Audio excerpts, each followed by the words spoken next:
Hello. Hi. All right. I made it. Yay.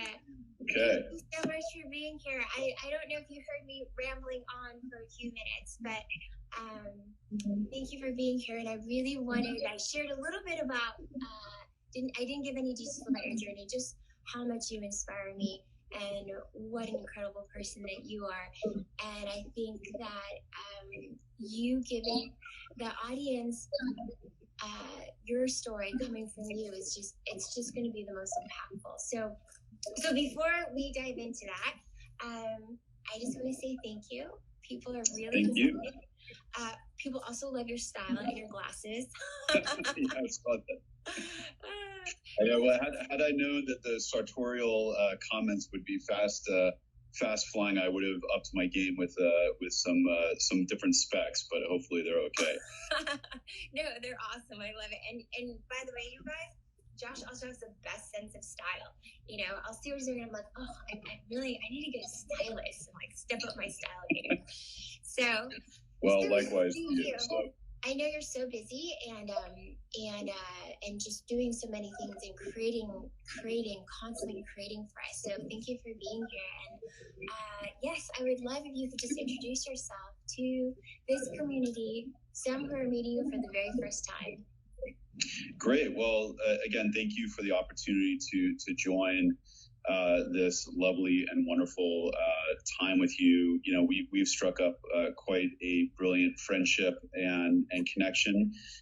Really, I guess we met right before the pandemic started. You know, we met in January of 2020 at a lovely dinner in this very iconic building called the Bradbury building in downtown Los Angeles. For those of you who may or may not know of it, it's one of the oldest buildings in Los Angeles and has a very dynamic, almost sort of haunted feel to it. It was built in 1892. And so Serena and I were having dinner.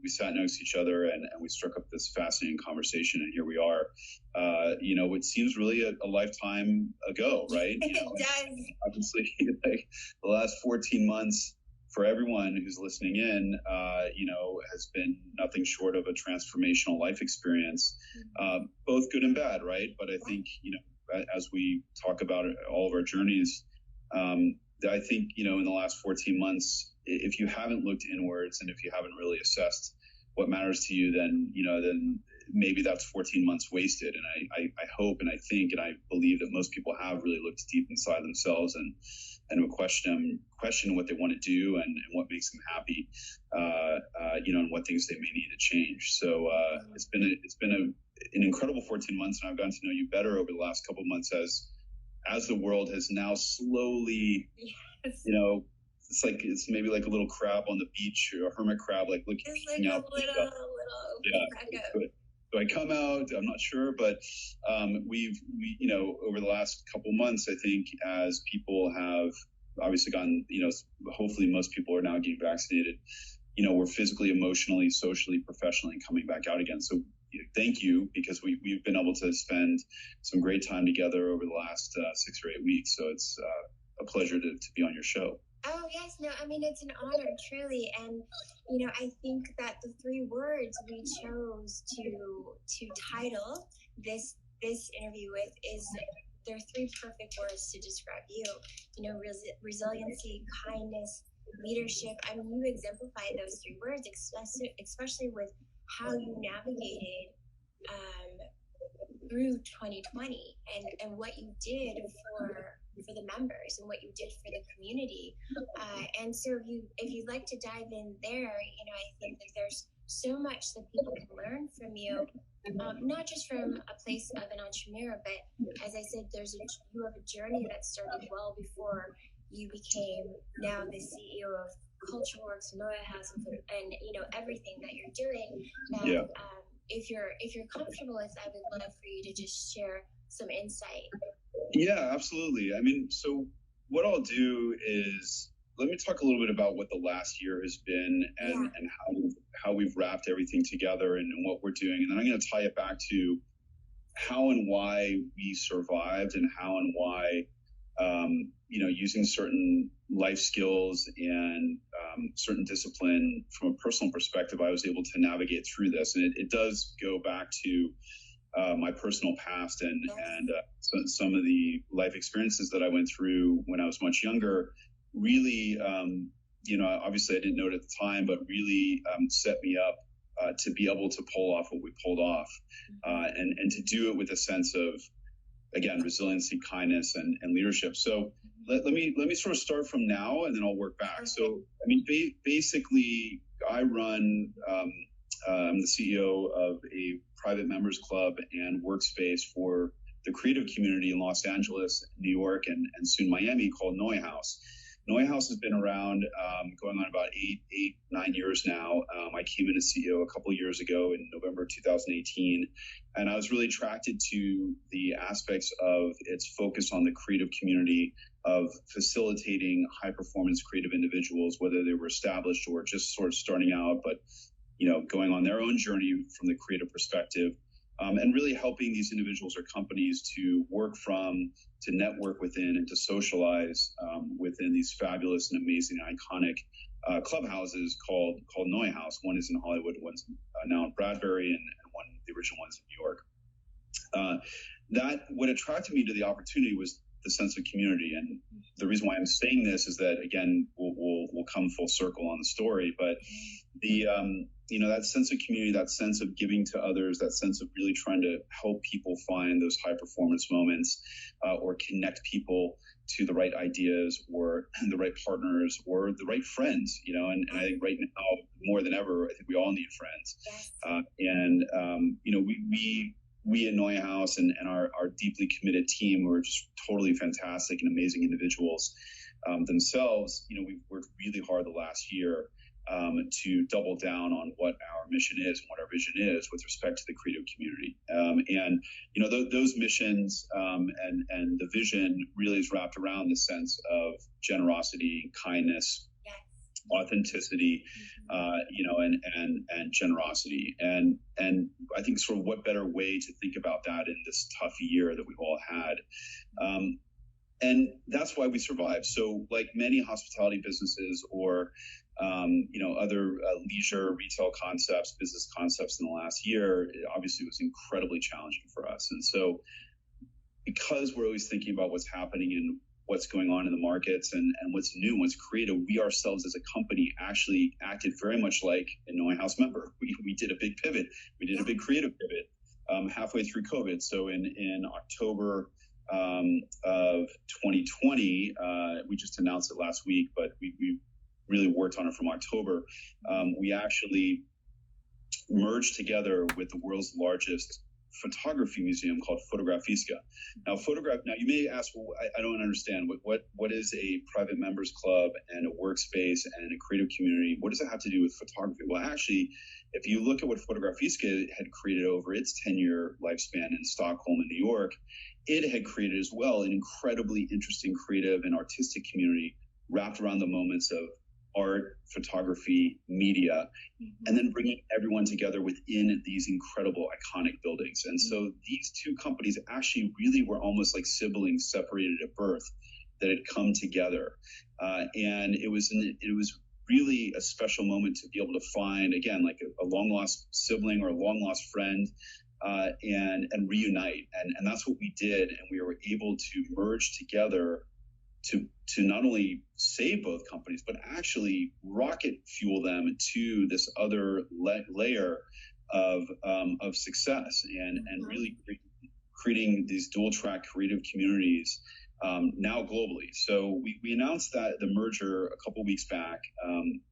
For me personally, as an individual, as a leader, the most important fundamental thing, other than my fiduciary responsibilities for my shareholders, was the fact that during COVID, we had to furlough and or reduce our workforce by circa 90%.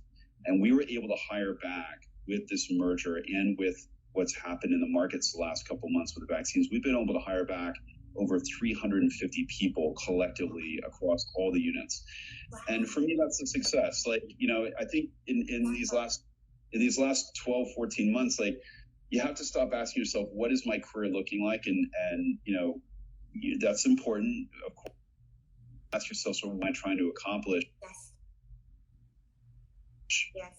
And you don't have to be a CEO to ask that question. You don't have to be a founder to ask that question. You can be just starting out in your work career, but say, like, what do I want to accomplish out of this, other than just a CV bullet point or a raise or a bonus or whatever it may be. The journey, as they say, is important, and even more so now when we've all faced the concept of the unknown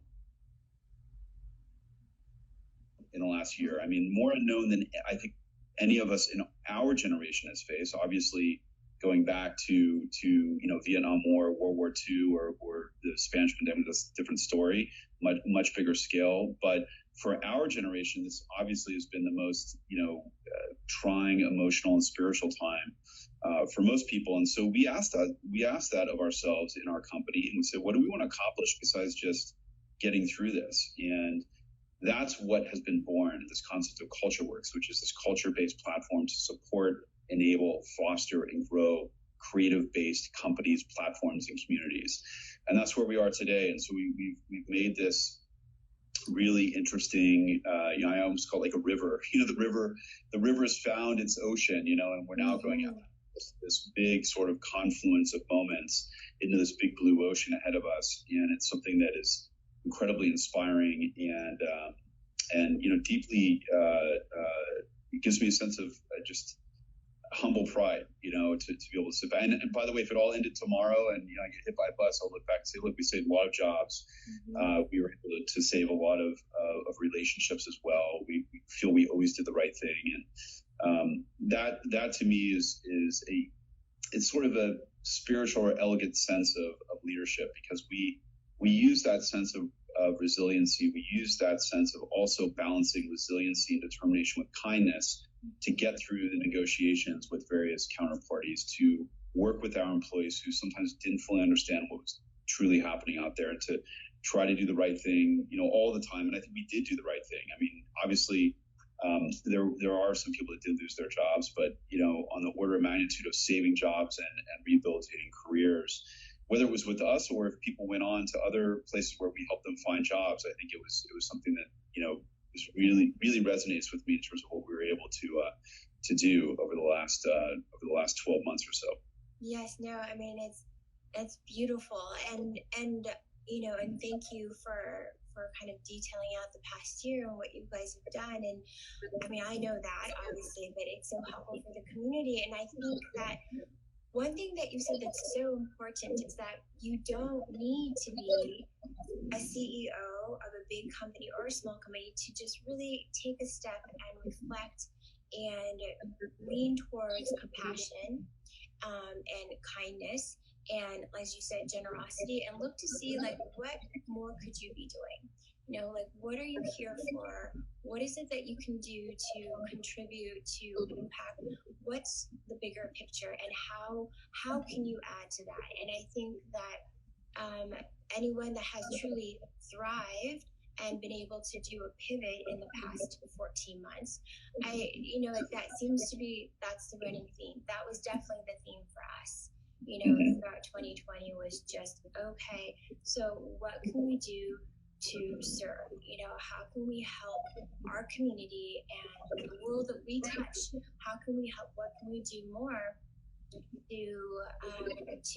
give, essentially, and to create an energy of compassion and a place that people can go to receive that.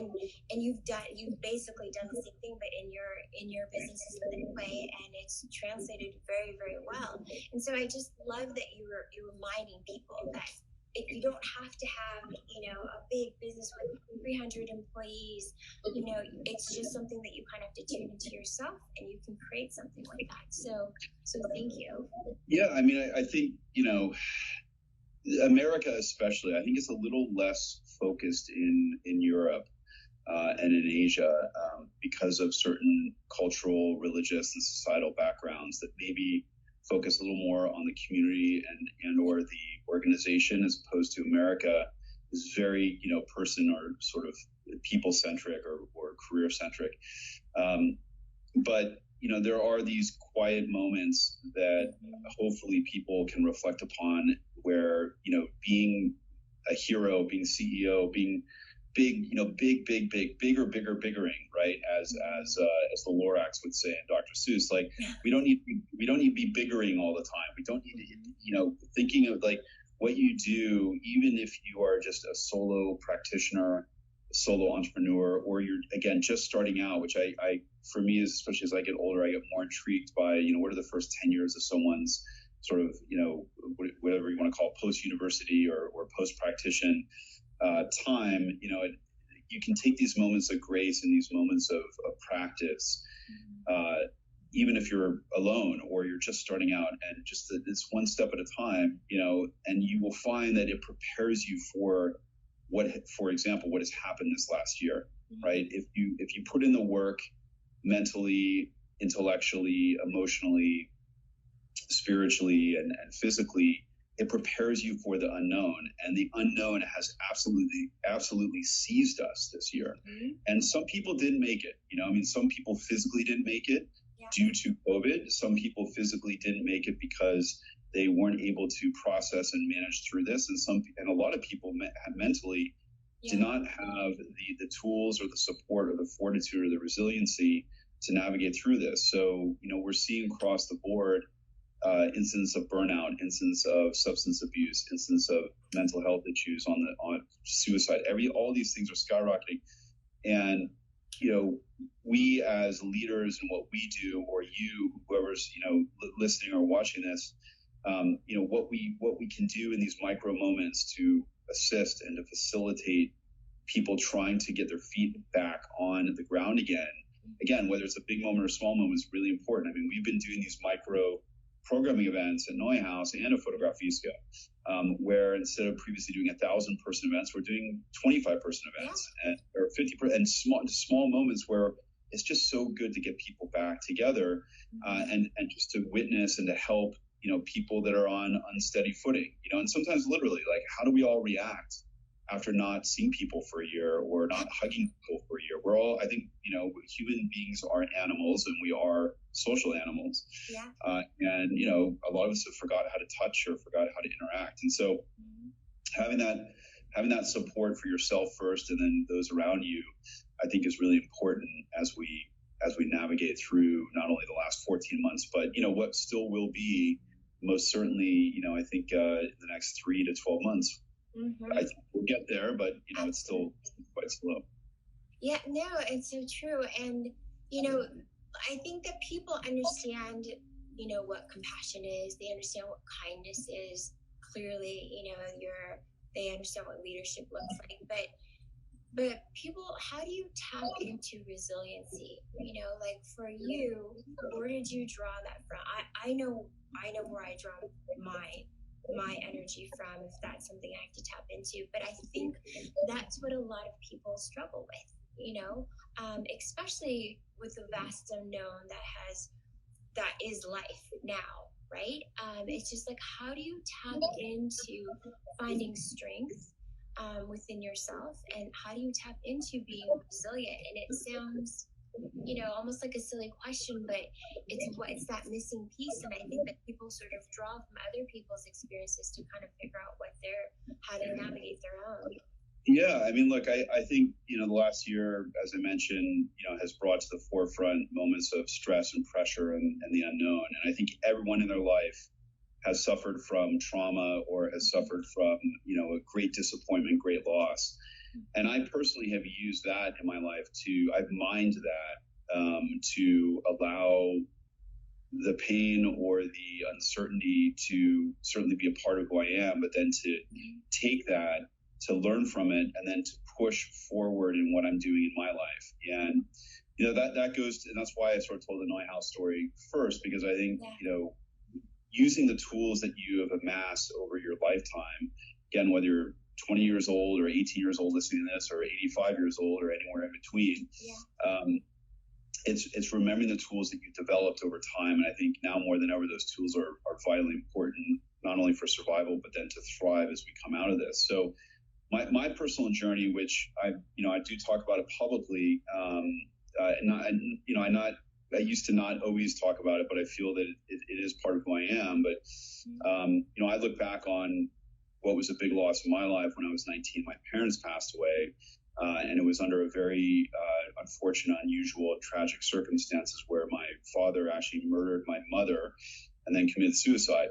And this was in 1993, so a long time ago. And I survived that, but it was that moment where, I was a freshman in college. I was 19 years old. I was completely alone. I didn't have any brothers or sisters. I had no family.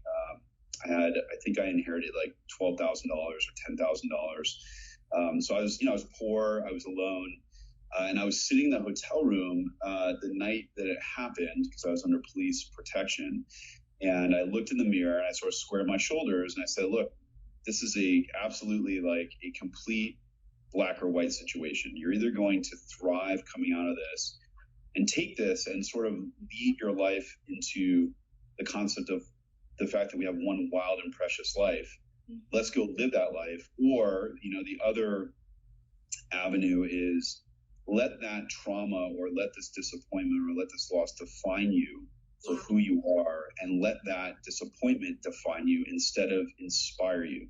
And it did. In a way, it did inspire me. It inspired me, to lead my life in a certain way of trying to find success, not monetary success, but find success in building organizations. Because that, for me, success could have been religious success, or building a religious following, or building a political agenda, or building a social agenda or nonprofit agenda. For me, what I felt I was good at was building organizations and building brands that I find interesting and intriguing. And I hope as being a part of that brand journey brings a sense of happiness or fulfillment or surprise or delight, or at least intrigue and inspiration. So I've always chosen to work with those types of brands or create them.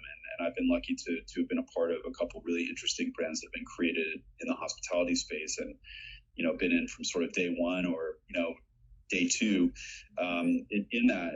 And so that that moment of looking in the mirror and saying, look, like, you have one wild and crazy precious life, like, what are you going to do with it?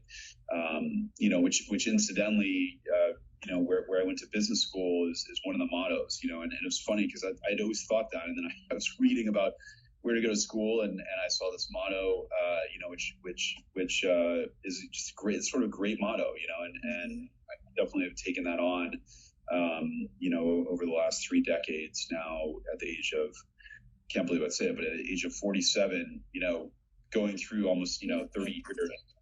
So, well, yeah, like this, but no, but it's very, those tools taught me a lot, and maybe I didn't know everything.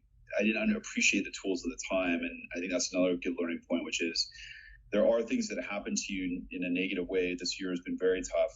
I don't know, maybe 5 or 10 years from now, for those that are listening, like, take a breath and think, like, why is this happening to me? Yes. And if you can analyze that and say, well, okay, well, yeah, this is bad, but there's a reason for this, and I did a lot of thinking around that when I was 19 and 20, 21, and so on and so forth, and I came to where I am today. And so I say today, like, if I were to leave this earth tomorrow, I actually feel very satisfied with what I've been able to accomplish personally, professionally, with my family, my relationships, my friendships, and how I've conducted myself within the constructs of the organizations that I've worked with and worked for. So, that's sort of how I think how we can and should measure ourselves in a lot of way. And that's the legacy that I'd like to leave, I suppose, if or when it's all said and done. Yes, well, I mean, it's a beautiful legacy, and just, again, I just want to acknowledge you. Thank you for sharing that here with us today. And I just want to acknowledge the audience for their support, all the kind words that they shared and all the hearts and support that they gave while you were sharing that story, which is more than stories, that it's your journey. But I just want to remind everybody about, what Josh is saying is that it's so much about your mindset.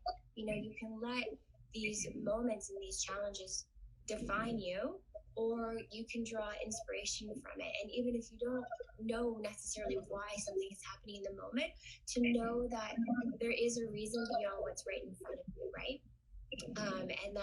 And someone once said that there's, there are opportunities in obstacles, and they're just sort of right in front of you and hidden. And some of those opportunities are just, the opportunity to learn about yourself, to strengthen a muscle, and to kind of change your perspective and see where that's going to take you. So I just resonate so much with what you said. And in my own journey with some of those challenges, I've done very much the same thing, which is like, take a look at this, and there's one precious life. So how are you going to live it? How are you going to lead with it? So thank you again for that. We have some people that have questions. They're mostly in the entrepreneur space. People kind of wanted to know how you even got started. Obviously, when I share about my guests, sometimes people go and they stalk you. So they've seen that you've had an incredible journey, even from 19. And then you went on and you went to Harvard, and there's so many things that you've done, and people are asking just like, how did you go about doing that? And how is very broad, but that's 15, 20 questions are how did you go there from being alone? Well, to my earlier point about wanting to find a sense of success, I define that by building organizations and building companies. And it's funny, I don't know, maybe to my detriment, but I've never fully been motivated by the financial gain of things. I've been more motivated by what actually are we creating around ourselves. And so I spent my time in my 20s thinking about that, and I was lucky enough to partner up with, believe it or not, I mean, I was 24 years old. I partnered up with 3 women in their 40s, late 30s and 40s, as my partners, and we started a company. So I was a junior partner, but one of the 4 co-founders, and we started a education technology consulting business. Probably not, the sexiest of industries, but it was actually very interesting and very intellectual. And for me, the thrill there was just building the organization and being so young and working with 3 really interesting and older women, that had, the CEO of the company and my co-founder had 6 children. I mean, it's sort of crazy to think about that, and I just learned a lot. Like, I liked being around that energy, and I was lucky enough to be a part of the process that sold the company when I was 29, and I went back to Harvard. But the one thing that I noticed, or that I really liked, was just the concept of being around people. And so technology for me was actually not as, maybe broad with respect to the social side. So when I went to Harvard, I said, okay, I'm going to build another organization, but I want it to be about people and people having a good time and being around each other and learning.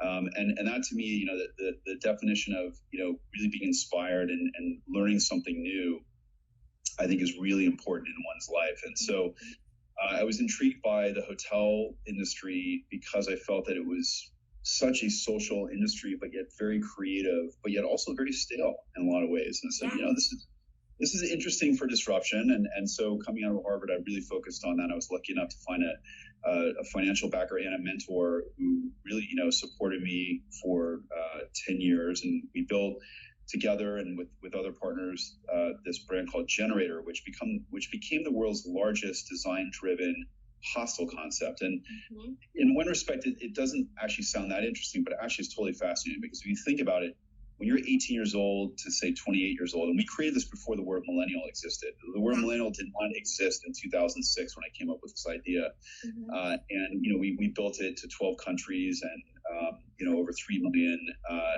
annual guests. Ended up selling it for over $500 million. But the inspiration behind it was that it didn't matter if you had $1 in your pocket, or you were from a wealthy family, or a trust fund kid, or whatever. We took design down to a very egalitarian level, where we were basically injecting design, world-class interior design. In fact, we beat people like Ian Schrager at all the design awards, for what we were doing. I'll never forget that. Like what we did incredible hostel in Venice, Italy, not Venice Beach, but Venice, Italy. My life has come full circle because now we're building a NeueHouse in Venice Beach. So it's sort of nice to be Venice, Italy, and Venice Beach. But, we did this incredible hostel that won all the Global Design Awards in 2013 as the best new lifestyle hotel, beating out Edition and a couple other big brands. And the beautiful thing was watching a 20-year-old customer walk in, not knowing what design is, and paying $10 or euros a night. It's like, oh my God. And they just immediately, this is before Instagram was like, and Snapchat. And it's like 2011, 12, 13, like they'd immediately take out their back then a camera or a phone, but it was maybe back then like 75 phone, 25 camera. Now it's 99% phone. But seeing the awe and wonder on their face, saying, I don't know what this is, but I know this makes me feel amazing. And that feeling of empowering and educating travelers, and especially young travelers, was really empowering for us as a team. And we built it, to 14 sites around the world, 12 countries, and then we sold it. And then, I always like doing new things. So I was inspired and met Harvey Spivak, who's the chairman of Equinox. And, he said, I had this idea to build Equinox hotels, and what do you think? Like, would you come on board as one of the first C-suites there? And that was really inspiring because no one had ever really built a fully integrated wellness concept where sleep, wellness, and physical fitness, but also nutrition and mental health was addressed. So I did that for a while, but when Generator sold, it was a very nice opportunity to be able to take some time off, which I did. And then was looking for things to do, and I found NeueHouse just by sort of serendipity. And instead of starting something brand new, I looked at what NeueHouse was. This is already amazing. Like all this needs really is just to develop an incredibly tight C-suite leadership team, which is now what we didn't have that 2.5-3 years ago, but we now have it, and we have 3 partners in the team, which are really phenomenal. We really bonded as a team, especially over the last year. And we built this community. And one of the taglines is funny, talking about sort of, building something new. NeueHouse tagline is bring something, take something, build something new. And if you think about those moments in your life about being an entrepreneur, being a creator, you want to bring something to the party. You probably want to take something. It could be a relationship. It could be an idea. Could maybe be some stemware from but whatever it is. And you want to, from that, you want to build something new, right? And that I've always been inspired to do that in my career. And when I saw that tagline at NeueHouse, it was already existed when I came to the company. Wow, this company and the brand and what John Goss, who's the chief brand officer, he created a lot of those taglines with an incredible agency actually over in Venice Beach. Led by James Vincent, who had worked with Steve Jobs and others. So, there's a lot of really incredible, brilliant minds around the table here. And, at this point, I actually like to sit back and see the ideas come to me. I actually don't have many good ideas anymore. I'm more of almost like a producer or orchestra, part of the orchestra playing this beautiful music right now. And so we have great partners with our new majority investor in CultureWorks, Yoram Roth, who's brought everyone together. He's incredible, world-class talent. And investor and creator and artist and musician. We have our other C-suite team, Adriana Marinella and Andrew Hershkowitz, the chief people officer. So we have all these people coming together that have this deep dedication for creating great organizations and communities. So if you can't tell, I'm having a lot of fun. Like it's a real genuine sense. I was at dinner last night, and just thinking about it, I'm like, we get to have a lot of fun right now, and we're doing meaningful work, and when you combine those two things, it's not to say there's stress, of course, and when on all those things, I don't want to sugarcoat life, but it's a lot of fun right now, and we have a great team, and we're working on things that we care about, and hopefully that shines through in what we do. Yeah, no, it clearly does, but I also think you're so humble, Josh, and he's way too humble. You guys, your energy. I think that the people that you brought together, and the team that you created, that very much has to do with you. your energy, your vibration. We talked a little bit about energy. We'll talk more offline when it comes to Reiki and just all of that. But I think that so much of that is your vibration and your energy, your resonance attracts that which is in resonance with you, and that's how you can create these beautiful communities and these teams. And I think that a lot of people sort of wonder how someone like you, someone who can create, and I don't like using the word manifest loosely, but for lack of a better word in this moment, manifest that which you have. And I think there's a practice that most people who are able to do that have, some sort of practice, whether it's a mental practice, it's some sort of wellness practice. Like there's a routine that they go through, and I'd like to ask you if you could share what's yours. What's your flow? My flow is definitely different at my age now versus maybe 10 or 20 years ago, and I think it's an important point, because I think it's important to be very self-aware about where you're at in your life and your journey. And I mean, and it's important to be very honest with yourself, which I think I've always been very honest with myself about what I wanted and sort of what drove me and what provided happiness or ego fulfillment. Because I think, again, using an American paradigm, I mean, the ego in America typically is much more front and center than in other countries. And because we operate a global company, I'm very mindful of different cultures and how the individual or how the ego is manifested. So, I've always tried to be very aware of my ego and what feeds that ego, what makes it happy, but also working with that to make sure that it doesn't supplant or overshadow the people I'm working with. Now, that's not to say I've made some mistakes in my career, and I probably, have pushed my ideas onto a team or onto a organization that maybe shouldn't have been pushed, or maybe I took credit for something that I probably didn't do 100% of. All those things happen in one's career, but I think it's important to, especially as you get a little bit older, and as you become more senior, or as you're trying to become a leader, it's trying to let go, let go of certain things that don't matter. I mean, I'll give you a good example. There was an email that I almost wrote today, and I didn't send it. It was over something that 10 years ago I would have sent that email because there was something that bothered me. And the person who wrote this email, I think, wrote it out of ego and not necessarily out of Machiavellian evilness. Right. And instead of 10 years ago, I probably would have confronted and probably tried to push down or push aside. And now I view myself much more as like a coach. I'm trying to manifest, and I'm not there yet either. I mean, let's be 100% clear about that. It's a journey, we're all, getting there.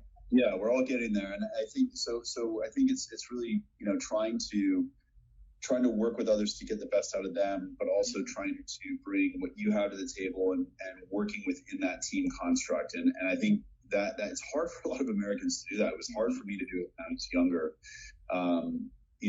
And I think a lot of it comes with, again, just looking at being very self-aware of mistakes and trying to learn and pivot, when sometimes, if you get too ego focused, I think that can be very detrimental, and so, but that's hard. And again, it's a very American thing, like being very egocentric. The entire significance is one of the 6 human needs. So that's a driving factor for a lot of people for their ambitions. And so it's just, as you say, knowing how to use it where it can serve and where it doesn't hold back, and it doesn't harm.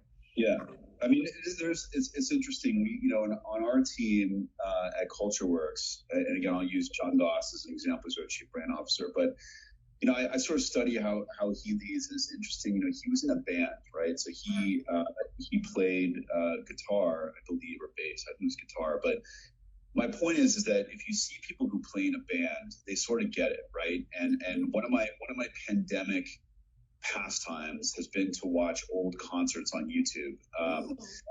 Typically after like a glass of tequila, but because I love concerts, but I haven't been to a concert or a real concert in 15 months. But if you look at the great bands, it's yeah, okay, every now and then it's like a front man and like he's the guy, and okay, fine, fair enough. But if you look at some of the great all-time bands, like at Rolling Stones, Rolling Stones, they have 4 amazing players, and they actually play off each other. You know, and yeah, okay, there's a front man, there's just like there has to be a CEO, right? So, but you can't have a great long-lasting band without a great drummer and a great guitar player and usually one other great player playing some other instrument or singing or whatever it may be. You know, and you can use any different musical genre. I happen to be using rock and roll, but you could absolutely use jazz. You could use hip hop. I mean, look at hip hop with the Beastie Boys or Run DMC and some of the newer bands out there. So it's looking at these, not the solo practitioners, but the people who are playing in the band. And by the way, bands get in fights, and there's, you know, certain people, you know, but for me, you know, it's watching those great band practitioners or watching and studying sports, right? So, you know, looking at how the great, and there are exceptions, right? So obviously Michael Jordan is probably the exception, but you look at, you know, people like LeBron James who have elevated his teammates around him, or my personal favorite is actually a personal friend of mine, Steve Nash, who's now the coach of the Brooklyn Nets, but played at the Lakers, played at the Suns, you know, and I've known Steve now for going on, I don't know, 17 years. He's an incredible team player and coach. That's why he was hired. Never coached anything, but they hired him in. They took a big risk. But he's an elevator of people, and he makes everyone around him, and he, you know, play better, and he distributes the ball out to other people. And so I think, you know, that to me is a really interesting leadership style, being a coach and trying to bring people together. And again, that's sort of how I see my next 20 years shaping out. You know, it's trying to get the best out of people and working with them collaboratively.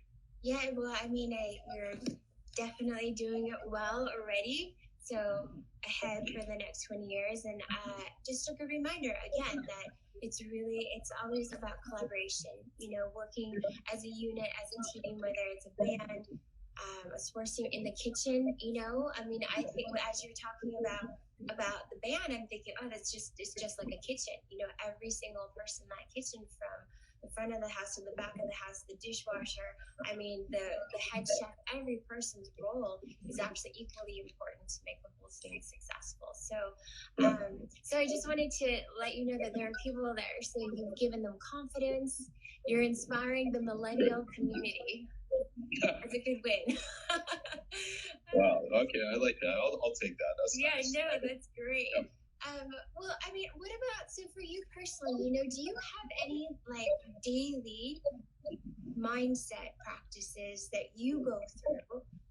Maybe some that you've carried with you for a really long time, and maybe they've shifted a little bit, but what are some of your daily mindset practices that you know, may help someone listening today?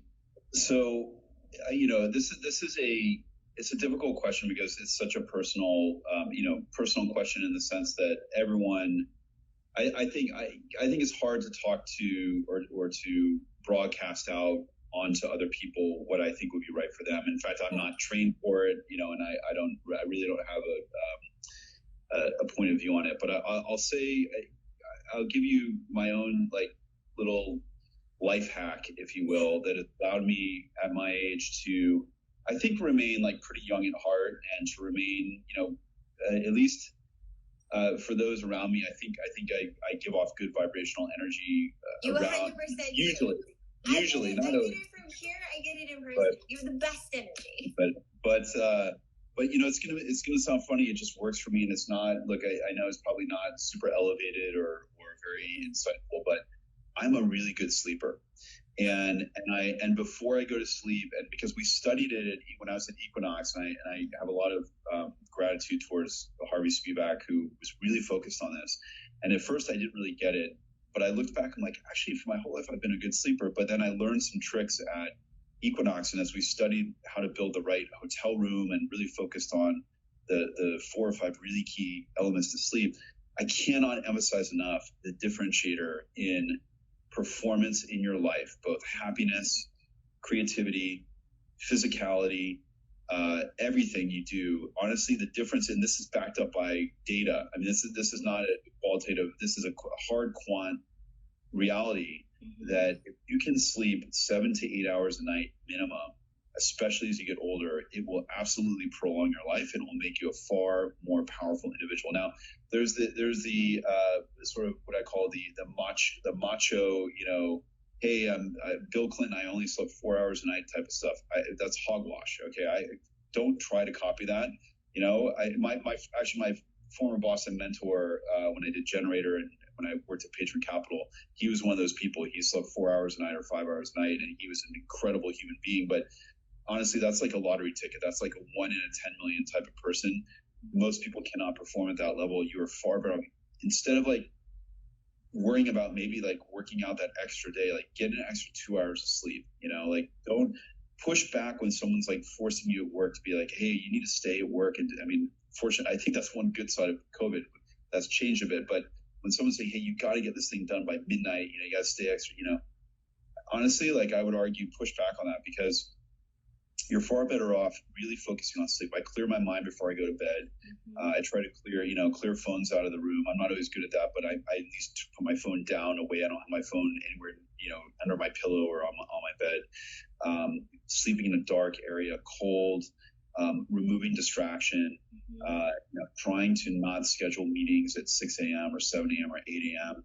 I think slowing down in the last 3 or 4 years, especially for me, has been, and getting that extra hour of sleep at night has allowed me to perform, because I do have a pretty demanding lifestyle, and it really has allowed me to be quite relaxed. Like I bring that energy, especially at night. Usually in Hollywood right now, we're doing a pop-up restaurant with this amazing chef Ray Garcia, called Broken Spanish. It's been a big success. You guys. By the way, phenomenal. It's phenomenal, and Chef Ray and our head of operations in West Coast, Joseph Ojeda, and John Goss and others have brought that to life, and it's been really brilliant. But it's you're working sort of like 16-hour days. But when I do go home, I go to sleep right away, and it's very peaceful and quiet, and I try not to let anyone disturb that. And I know it sounds easy, but honestly, that's the best hack you can get. Like if you think that like doing other things that's going to make you a higher performance athlete or worker or creative individual, every study will tell you get 8 hours of sleep, try not to drink a lot of alcohol. Again, we could probably opine on other substances, but I'd argue that, to the extent that you can go to sleep clean, what I also do is I don't eat dinner a lot. Like when I'm not out, I don't eat dinner. I think going to bed on an empty stomach is a pretty amazing feeling.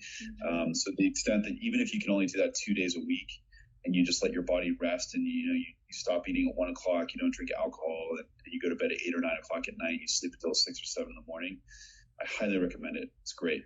Yeah, no, these are actually incredibly powerful tips. I know that you say they're not elevated, but I read so many people saying great tips. It's so true, and it's important for people to know. Even someone like you who's so high performing, like what it is that you do, and it's great for people to hear that about sleep.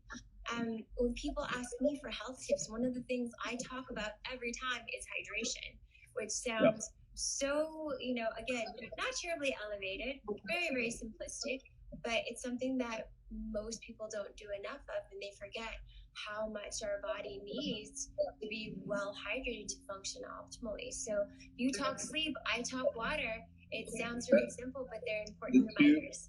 The two easiest things, and I always say this, when you want to change how you're performing, or you want to change your life, or whatever it may be, like start small.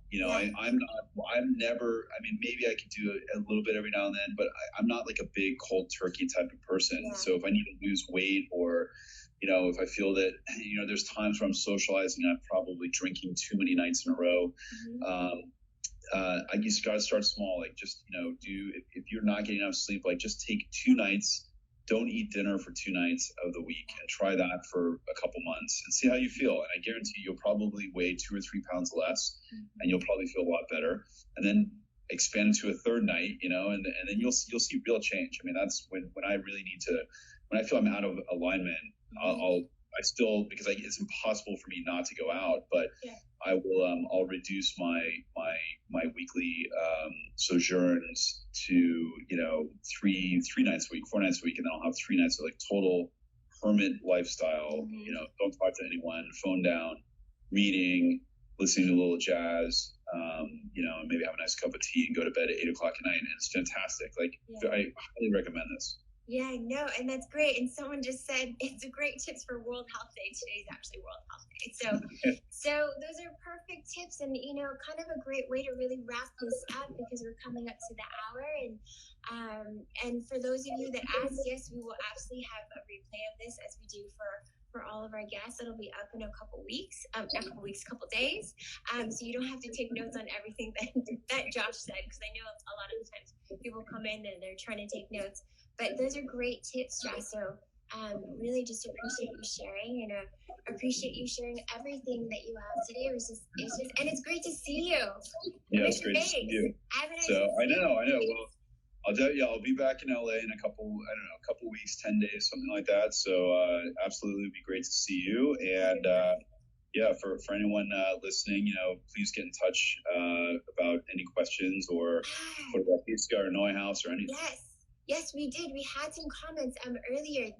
People wanted to know. So I'm so sorry. I always say this and I forgot this time, but there is a pinned comment on the very bottom here, and it has Josh's Instagram account. So you can go there and you will see everything that he's talked about today, or you can find more information on Cultureworks and NeueHouse, Fotografista, like everything. So all in Josh's account, go there.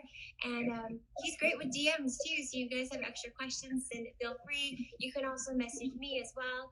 And if I can send you to Josh or to the right people if you have questions about membership in the different locations. So, and we didn't even talk more about that. We'll have to do that another time. Just maybe when Venice opens up, we'll dive deeper. Absolutely.